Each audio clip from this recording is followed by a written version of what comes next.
como en neurocirugía, traumatología, urología, etcétera, ¿no?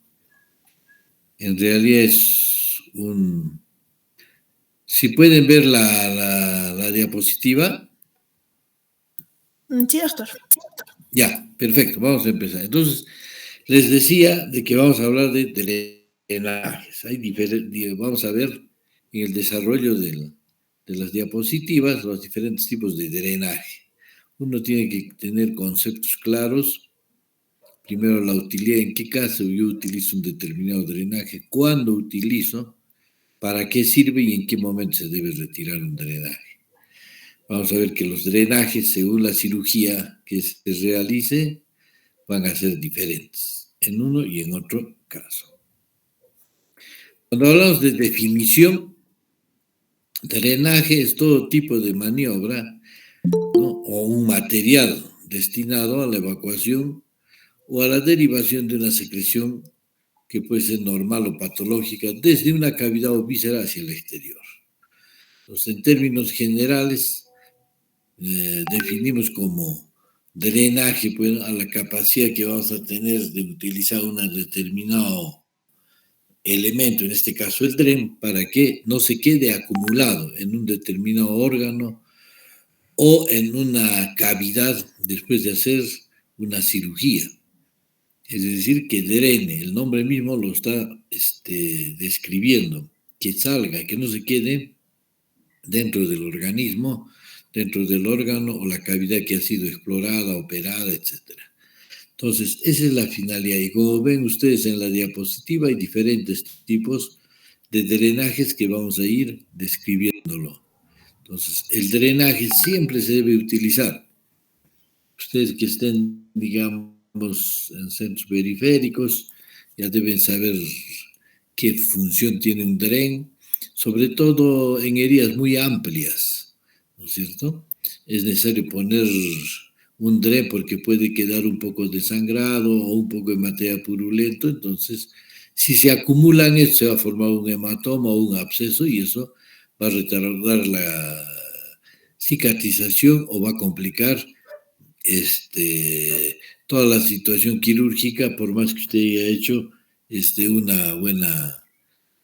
un buen cierre de la herida operatoria, ¿no? Entonces, esa es fundamentalmente la definición de drenaje.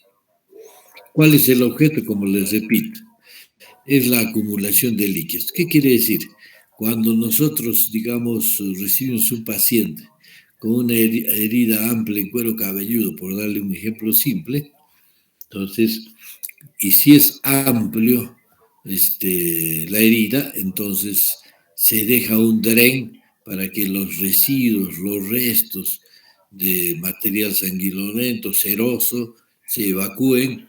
Entonces, en cada curación nosotros comprimimos un poco y vamos a ver que va saliendo, ya sea espontáneamente, en forma activa o en forma pasiva, la determinada sustancia. Entonces, ya vuelvo a repetir, si se acumula, entonces vamos a tener la presencia de hematomas. Por lo tanto, es prevenir la formación de hematomas y seromas. O cualquier otro líquido. En cirugía urológica, nosotros, cuando abrimos, en el caso, por ejemplo, la vejiga, entonces escapa un poco de orina y pues se pone el DRE para que no se acumule. Entonces se deja el DRE para que no se forme, en este caso, un urinoma. Urinoma no es nada más que la acumulación de la orina. Entonces, el hematoma no es nada más que la acumulación del sangrado, ¿no? Y así sucesivamente los seromas. Entonces, esto va a determinar que reducir la contaminación de la herida, lógico. La orina es altamente contaminante. ¿Entendido? Un material purulento, si usted lo deja, se forma un absceso, nunca va a cerrar. Por lo tanto, es un mecanismo para evitar la contaminación de la herida operatoria. Reducir el dolor postoperatorio, porque si hay un hematoma tipo seroso, tipo de un urinoma, entonces aumenta el dolor en la zona perioperatoria. Pero al tener el DREN, ¿no es cierto? Y está drenando, está evacuando, Entonces ya ni sencillamente se reduce el dolor postoperatorio, que es importantísimo, todos los mecanismos que nosotros pudiéramos tener para evitar el dolor postoperatorio es muy importante, no solamente el drenaje, sino ya sabemos de que cuanto más temprano es la deambulación del paciente, cuanto más temprano haga ejercicios respiratorios, tiene la mejor posibilidad de éxito. Muchas veces un dolor postoperatorio puede traer como consecuencia que el paciente no se movilice, aumente los riesgos de una neumonía por el dolor, porque no evita hacer movimientos respiratorios por el dolor. El estar en cama prolongadamente puede aparecer hasta trombosis, etcétera. Entonces, es muy importante la reducción del dolor postoperatorio. Cuando nosotros hacemos una cirugía, sobre todo si es amplia, tipo mastectomía, una herida en cuero cabelludo, etcétera, etcétera, se deja un espacio muerto. Así se denomina. Espacio muerto, ¿no es cierto? Es un vacío que queda. Entonces, ese espacio muerto puede acumularse nuevamente un hematoma, puede un seroma, etcétera. Entonces, una de las funciones u objetivos de los drenajes es eliminar los espacios muertos, minimizar la cicatriz, lógico. Entonces, a la medida que se va retirando el dren y que nosotros nos garantice que ya no sale ningún material, ya sea purulento, seroso, urinoso, etcétera, retiramos y la cicatrización se va a acelerar. De lo contrario, mientras persista la salida de algunos de estos materiales, va a demorar la cicatrización, ¿no? Y evitar, pues, la posibilidad de que haya algunas fugas durante el acto quirúrgico sean evacuadas a través del dren. Como ven ustedes, tienen muchos objetivos los drenajes. Y en este caso, por ejemplo, estamos viendo un drenaje de cirugía abdominal, hay drenaje, ya vamos a ver, cirugía torácica, hay drenaje, digamos, de cirugía traumatológica y así, cirugía urológica, etcétera, etcétera. Entonces, ese es el objetivo fundamental. Muy bien, características de los drenajes. Tienen que tener ciertas características, ¿no? Generalmente, la mayoría son de material suave, flexible, para no comprometer las estructuras vecinas. Esto quiere decir que debe amoldarse a la anatomía del cuerpo, ¿no? No estar muy tenso, no producir una necrosis de la zona del drenaje. Lógicamente, al ser flexibles, suaves también, disminuye el dolor que se produce en algunos drenajes. No tiene que ser irritante para los tejidos corporales, porque la irritación nos puede condicionar a que aumente el dolor, disminuya la movilidad del paciente y aparezcan las complicaciones posteriormente, ¿no? Ya. No debe descomponerse en contacto con el líquido a drenar, ¿no? Eso es muy importante, por eso el material es importante. Ustedes saben que el material purulento es altamente agresivo, entonces en algunos casos puede llegar hasta a destruir el dren. Por lo tanto, esto se debe tener en cuenta dentro de las características de los drenes, ¿no? ¿Ya? En algunos casos van conectados, como ya vamos a ir descubriendo, a un sistema colector, que puede ser una bolsa de colostomía, una bolsa de orina, recolectora de orina, pero más que todo colectora. O en algunos casos a frascos especiales destinados a tales características. Entonces, como ven, hay características generales, indicaciones, objetivos de los drenajes que deben ser conocidos para, si bien es cierto, puede traer ciertas molestias, etcétera, pero en ese balance de positivo y negatividad gana la positividad por las múltiples bondades que nos ofrecen, ¿no? Respecto a la evolución de la herida, de cualquier herida operatoria. Los tipos pueden ser pasivos, o sea, actúa por capilaridad o por gravedad. Si usted deja, por ejemplo, un dren de Hebe flexible, el más conocido, ya lo vamos a escribir posteriormente, el dren Penrose, o simplemente gasa, un pedazo de gasa en forma tubular, Entonces va saliendo pasivamente por capilaridad. Cada vez que usted cubre al día siguiente, presiona la zona peridrenaje alrededor del dren y van a ver que va saliendo hasta que finalmente, cuando pasan 3, 4 días, al ver que no sale ningún material purulento, ni hemático, ni urinoso, se puede producir al retirar el dren. Entonces, ¿qué ha pasado? Que acá es pasivo. Lo contrario es el activo. ¿Qué quiere decir? Que garantiza la salida del material mediante un sistema de aspiración. Hay varios tipos de aspiración, al vacío, a presión negativa, como vamos a ir viendo. Entonces, es muy importante. Quizás el más usado ampliamente es el pasivo por la facilidad, ¿no? Pero dependiendo del tipo de cirugía, hay necesidades, hay actos quirúrgicos que es necesario poner una presión negativa, una aspiración permanente, como son, digamos, a veces los quistes hidatíricos, cavidades grandes que se acumulan líquido, entonces tendremos que hacer bajo un sistema de succión continua, o en tu cirugía de tórax también se utiliza mucho, etcétera. Entonces son los dos tipos de drenajes, pasivos y activos. Bueno, la clasificación de los drenes en general, profilácticos, eso es quizás lo que más se utiliza, es decir, siempre se deja un dren a pesar que la cirugía fuera de alguna manera programada, supuestamente no contaminada. Entonces siempre se deja por seguridad. Vuelvo a repetir, para no dejar tejido hemático, seroso, qué sé yo, de algún otro tipo más, por profilaxis, por seguridad se deja. Por eso también llevan el nombre de esos drenajes, no profilácticos, sino de seguridad. Y el otro es terapéutico, o sea, sí o sí usted tiene que ponerlo. ¿Por qué? Y es como tratamiento. Por ejemplo, el ejemplo típico, si un paciente ha tenido un problema apendicular, no ha sido bien diagnosticado, ha pasado una peritonitis.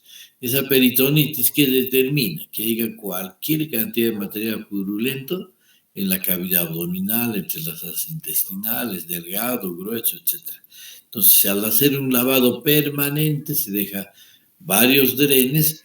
¿Para qué?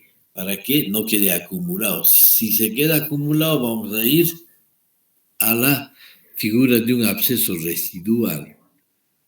O sea, se forma nuevamente un absceso residual y empieza el paciente a tener problemas aún después de un mes, 15, 20 días de haber dado de alta. Entonces, eso es importante por la finalidad. Por el mecanismo, ya lo hemos dicho anteriormente, pasivo es el que más se utiliza. Digamos, cuando uno opera un problema de hernia por ahí, o un problema de cirugía convencional, más que convencional, cirugía electiva, ¿cierto? Entonces, por seguridad se deja un drenaje, en este caso vamos a descubrir por capilaridad pasivos, que vaya saliendo lo poco que quede de algún tipo de material. Y el otro es activo, en el cual utilizamos generalmente una bomba de aspiración permanente o presión negativa, vamos a ver de acuerdo al tipo de cirugía. Como les repito, a veces muy utilizado en cirugía abdominal. Cuando hay grandes quistes hidatíricos queda pues una superficie enorme, un hueco enorme en el sitio del quiste. Por decirles un ejemplo, entonces ahí se deja y se va aspirando a presión negativa, es activo. En el caso de pulmón también se utiliza mucho.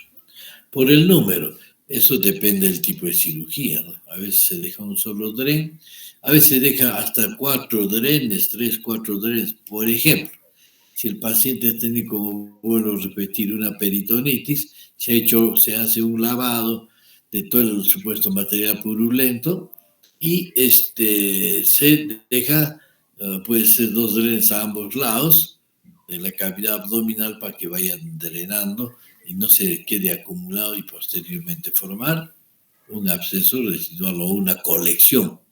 Si es de orina se llama urinoma, si es de sangre se llama hematoma, etcétera, ¿no? O cualquier, y si es material purulento, un absceso. Ese absceso se llama absceso residual. Por el material empleado puede ser simple o mixto. Simple es lo que más se va a utilizar, ejemplo típico, el dren Penrose. Y el mixto es un poco en el cual entra a tallar varios componentes en el drenaje, como es, por ejemplo, los tubos de aspiración. Esto es muy importante por el punto de salida. Eso tengo que saber qué es, pues se puede salir a través de la herida operatoria, dejo un drencito, o por contraabertura. Esa palabra es muy importante, la van a utilizar. ¿Qué quiere decir? Que paralelamente a la herida operatoria se hace otra incisión y sale no por la herida, sino paralelo a la herida, por eso se llama contraabertura. Entonces, eso dependerá del tipo de cirugía, ¿entendido? Del tipo de procedimiento, etcétera, ¿no? Hay drenes que van a salir por la misma herida operatoria y hay otros que va a ser necesario por contraabertura. Generalmente el contraabertura se utiliza mucho cuando hay material purulento, entonces para que no salga a través de la herida que lo contamine, se saca por contraabertura. Pero si la cirugía es limpia, es selectiva, a veces es necesario sacarlo por la misma herida operatoria porque no va a haber el riesgo de que infecte, ¿no? Muy bien. La otra clasificación de los drenajes es por la zona drenada, ¿ya? Drenando de cavidades naturales, ¿no? Si yo puedo drenar a partir de la cavidad abdominal, de la cavidad vesicular, qué sé yo, de la cavidad intestinal, etcétera, hacia el exterior, ¿entendido? Y la otra es drenado de recesos producidos por la intervención quirúrgica. ¿Qué quiere decir? Por ejemplo, ya les he repetido, en una peritonitis, nosotros dejamos el dren entre las asas intestinales o en el fondo del saco de Douglas, etcétera, etcétera, ¿no? Hay zonas de drenaje. Entonces, ¿eso para qué? Para que vaya con el tiempo drenando y no se acumule y forma un hematoma, un seroma, un urinoma, lo que sea. Entonces, eso depende de la cirugía, también de la extensión del tipo de la cirugía. Vamos a empezar de lo más simple. Aquí están viendo ustedes, hay un proceso muy común, ¿cierto? Las infecciones que pueden ocurrirse, digamos, los famosos uñeros que se contaminan, pues, ¿no? Entonces, se puede drenar. Si usted lo drena y no lo drena el absceso y no le deja un dren, se va a volver a cerrar y se va a volver a formar el absceso. Por lo tanto, un ejemplo típico es un drenaje de gasa, ¿no? La gasa como consiste en una tira de gasa y que se enrolla, pues, ¿no? A la madera de un cigarrillo. Entonces uno de los extremos se coloca en el mismo zona del absceso y la otra para que a partir de ese absceso comience a drenar pasivamente. Es un ejemplo de dren pasivo o de capilaridad, ¿no? Entonces, cuando ustedes vean que al curar al tercer o cuarto día ya no hay acúmulo de esto, van retirando lentamente la gasa o el dren. Ese es el objetivo, no de golpe, lentamente. Entonces, cada vez que usted retira hay menor material purulento hasta que al tercer o cuarto día usted hace la compresión alrededor de la herida, no sale nada, entonces ya puede usted retirar ese dren. ¿Entendido? Entonces se coloca en la herida o en un absceso, actúa por capilaridad, facilitando el fluido de las secreciones. Ya. Algunos lo utilizan también al mismo tiempo como complemento de usar un dren Penrose, ¿ya? ¿Para qué? Para mejorar la evacuación, la efectividad, la evacuación del determinado absceso. Este es un ejemplo típico de un drenaje pasivo.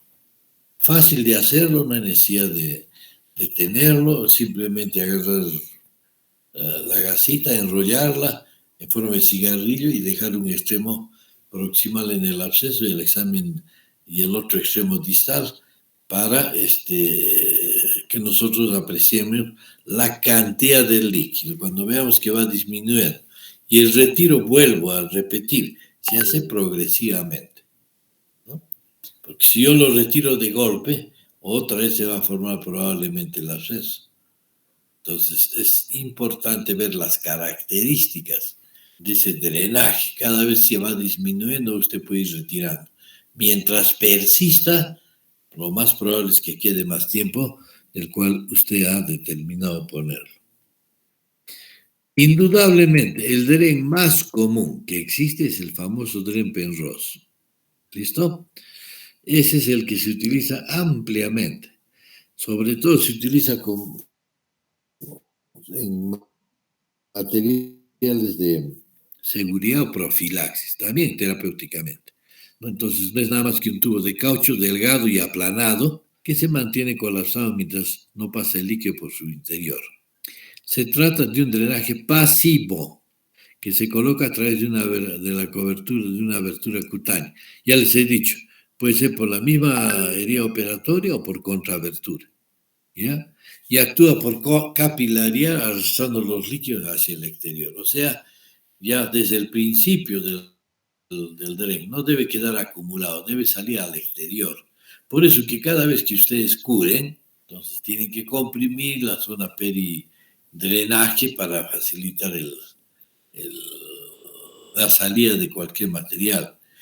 Y también para evaluar en qué momento vamos retirando, ¿cierto? Si yo hago una compresión al día siguiente sale un poco menos, retiro un poco el dren y así sucesivamente. Vuelvo a repetir, no es cuestión de retirar el dren en forma rápida, porque si es aún sospecha que ha quedado algo de sangrado, entonces garantizar que esté prácticamente seco el dren para poder proceder a su retiro. Como les digo, se coloca al final de una determinada intervención quirúrgica, ¿no? Antes de cerrar la piel. Entonces, puede salir por la misma herida o por contraabertura a través de una incisión practicada, ¿no? Pero una de las cosas muy importantes del dren es asegurar el dren. Con un puntito el extremo que sale, que está a la vista de la herida operatoria, hay que asegurarlo con un punto. ¿Entendido? Eso es muy importante. No hay peor complicación de un drenaje que usted no asegure y se vuelva a meter el dren a la cavidad. Eso nos va a traer como consecuencia a veces a reoperaciones. Simplemente ir a sacarlo el dren. Por lo tanto, debe ir fijado. Y al día siguiente que usted ha soltado el punto de fijación porque está retirando lentamente, asegurarlo. Puede asegurarse, generalmente se utilizaba con las diapositivas posteriores, les voy a mostrar, con un imperdible, o simplemente hacer un orificio en el dren y por ahí, por el medio, pasar una gasa, ¿no? Entonces, hay diferentes formas de asegurarse. Vuelvo a repetir, la complicación es que el dren, si no está fijado, se meta digamos, a una determinada cavidad. Ahí sí no lo va a usted poder sacar. Hay que volverlo a reintervenir exclusivamente para sacar el dren. Por eso, uno de los pasos importantes en drenaje es la fijación con un punto de sutura, ¿ya? También pueden ir libremente, o a algunos casos cuando puede ir conectado a una bolsa colectora o libremente alrededor se pone siempre gasitos, apósitos donde iba a ir mojando, ¿no? La cantidad que vaya mojando también nos indica al día siguiente de la curación. A medida que vaya mojando menos, la cantidad menos, eso nos va a indicar en qué momento vamos a retirar. Sobre todo en los drenes de seguridad que usted le ha puesto por profilaxis, por prevención, generalmente entre el tercer y cuarto día, después de un retiro progresivo, no violento, se puede retirar un dren si es de seguridad. El dren Penrose, las bondades, no perjudica el tejido cercano si produce no debe producir ninguna irritación tisular. ¿En dónde está indicado? En abscesos subhepáticos, cirugía pancreática Ya les he dicho, se pone en el fondo del saco de Douglas.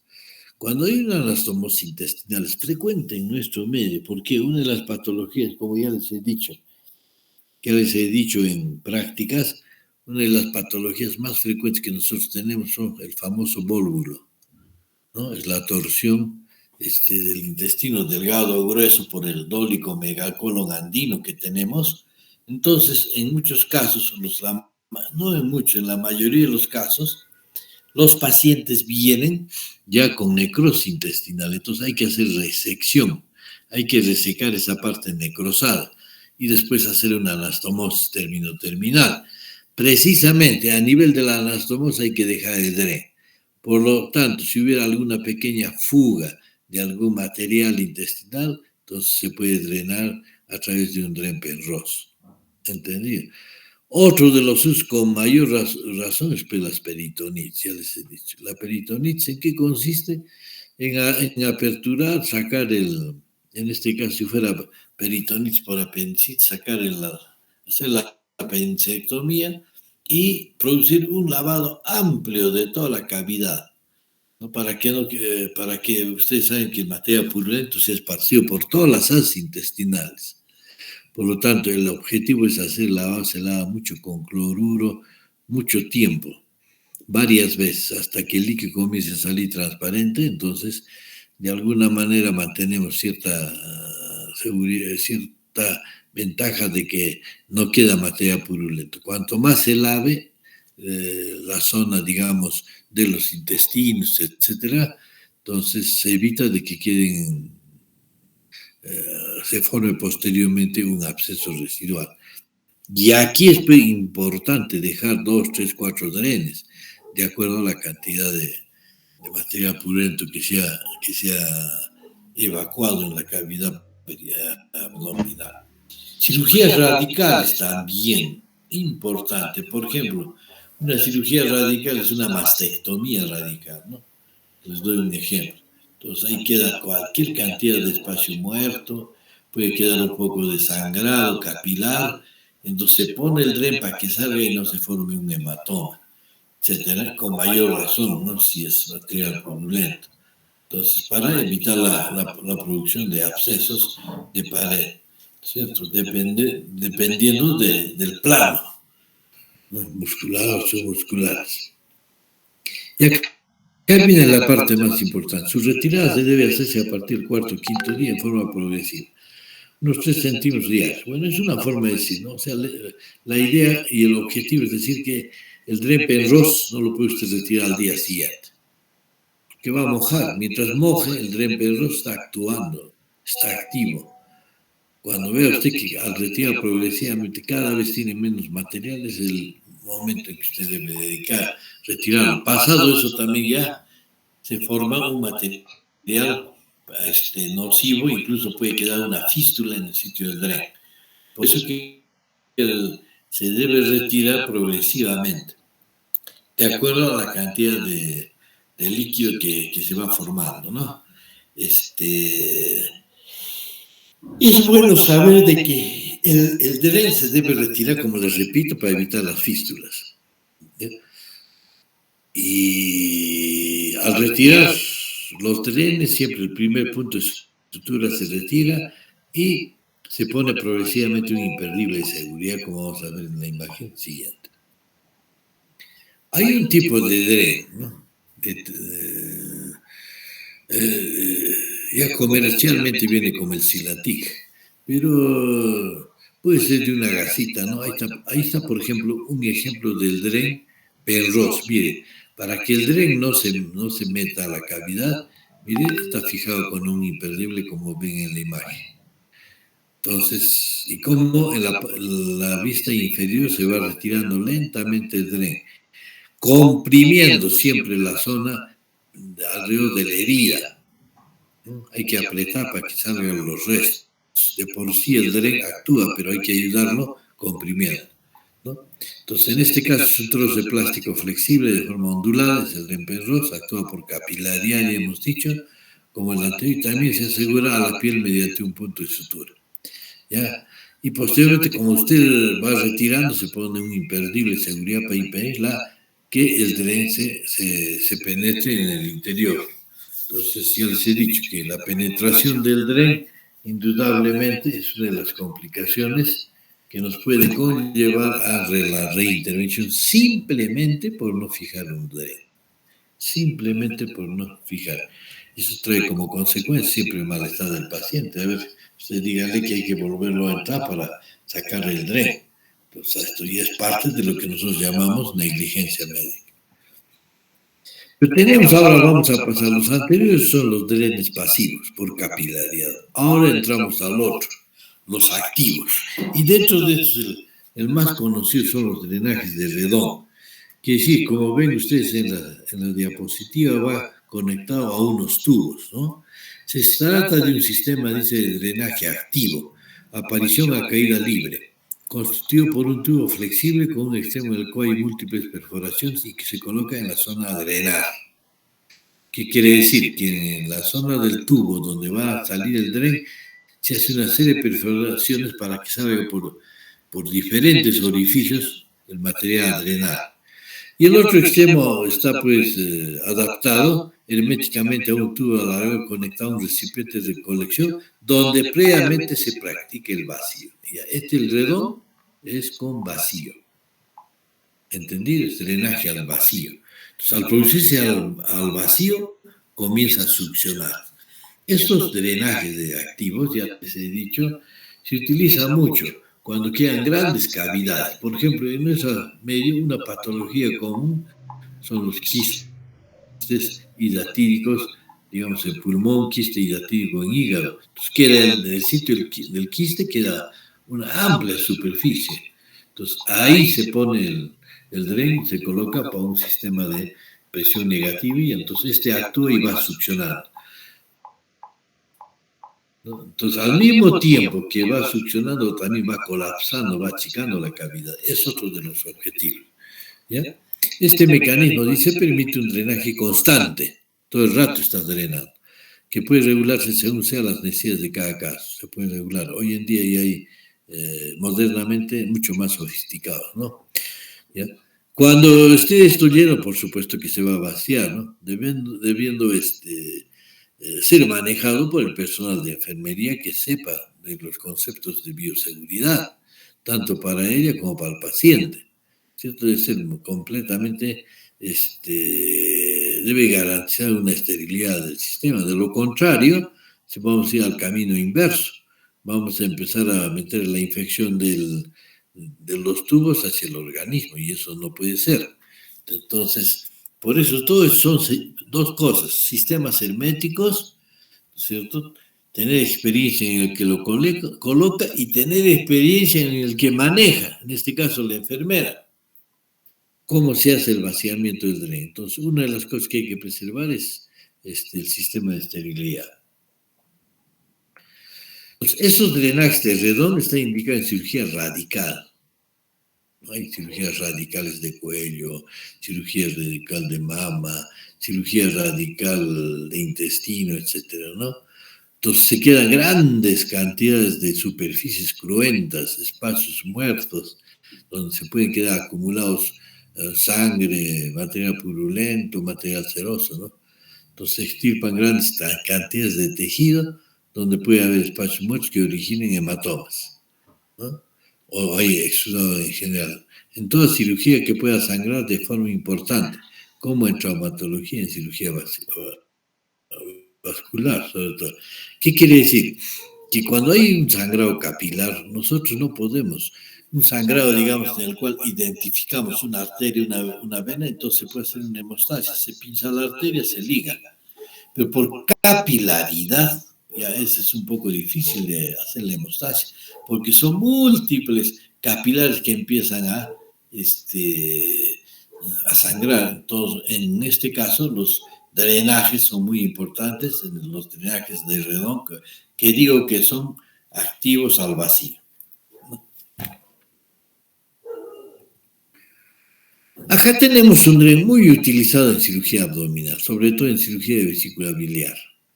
Es el famoso drenaje en T o la mayoría le conoce como dren Kerr.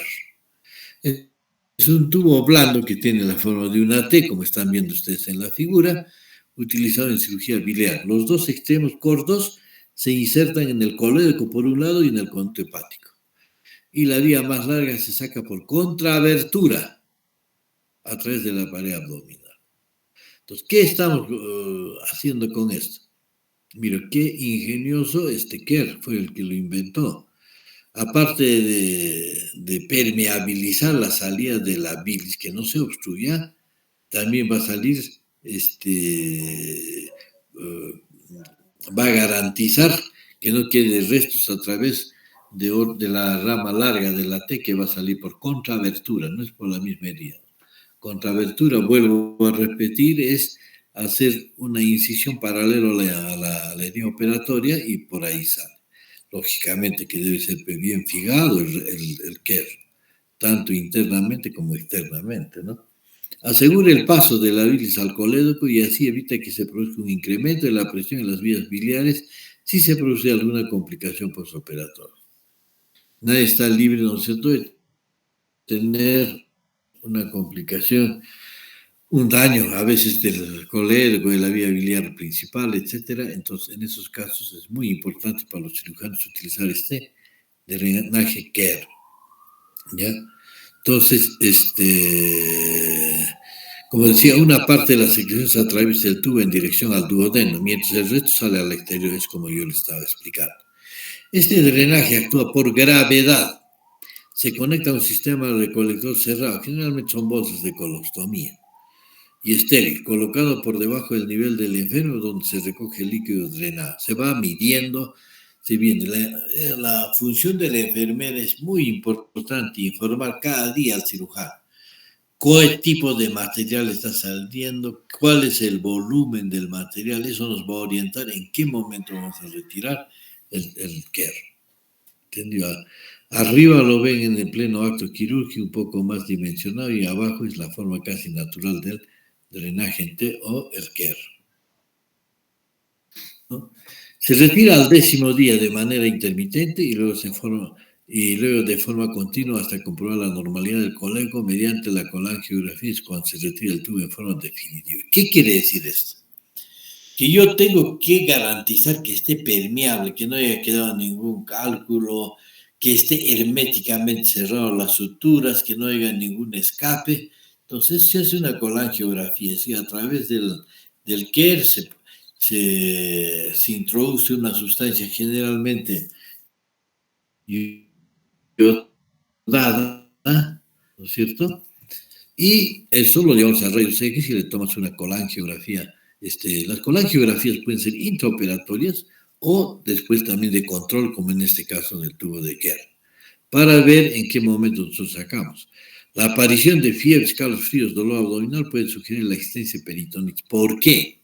Porque en algún momento de repente la bilis está escapando, está fugando y produce una peritonitis. Ustedes saben que las peritonitis más comunes son las infecciones. Por ejemplo, posterior una apendicitis que sea perforada.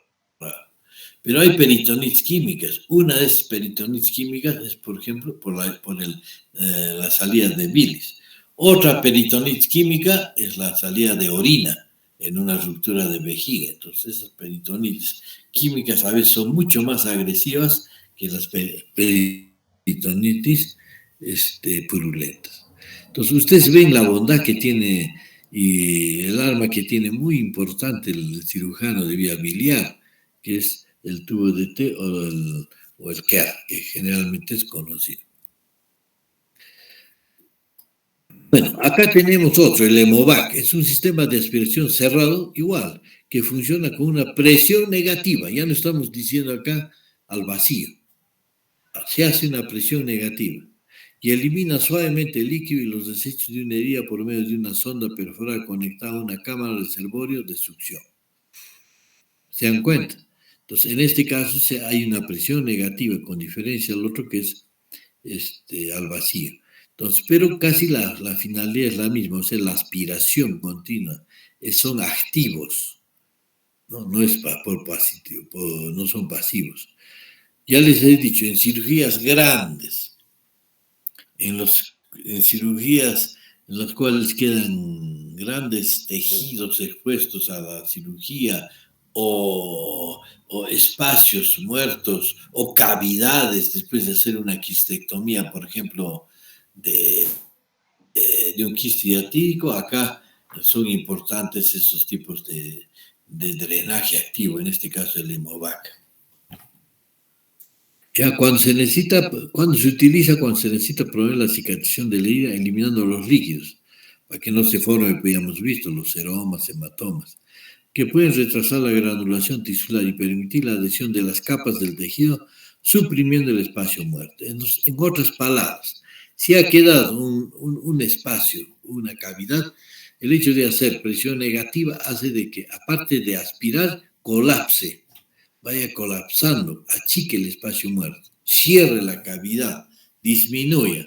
Entonces tiene varios objetivos cuando se hace en esta circunstancia, ¿no?